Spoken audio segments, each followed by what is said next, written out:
উত্তর ২৪ পরগনার হাসনাবাদ থানার বলদেপোতা এলাকায় ২ মাস বয়সী এক শিশুর মৃত্যুকে ঘিরে চাঞ্চল্য ছড়িয়েছে। ঘটনাটি গত রবিবার সন্ধ্যায়।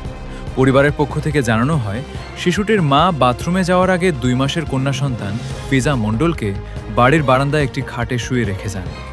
বারান্দার গেটটি বন্ধ থাকলেও তালা বন্ধ ছিল না। কিছুক্ষণ পর বাথরুম থেকে ফিরে এসে তিনি দাবি করেন, খাটে শিশুটিকে আর দেখতে পাননি। এরপর পরিবারের সদস্যরা এবং স্থানীয় বাসিন্দারা চারদিকে খোঁজাখুঁজি শুরু করেন। খবর পেয়ে ঘটনাস্থলে পৌঁছায় হাসনাবাদ থানার পুলিশ।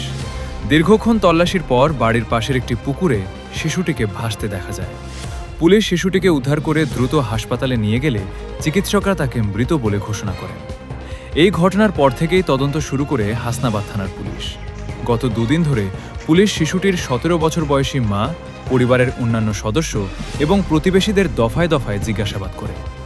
তদন্তের ভিত্তিতে গতরাতে পুলিশ শিশুটির মাকে গ্রেপ্তার করেছে। যেহেতু অভিযুক্তের বয়স ১৮ বছরের নিচে, তাই তাকে কিশোর বিচার ব্যবস্থার আওতায় আদালতে পেশ করা হবে। পুলিশ সূত্রে জানা গেছে, তদন্তে ঘটনার বিভিন্ন দিক খতিয়ে দেখা হচ্ছে।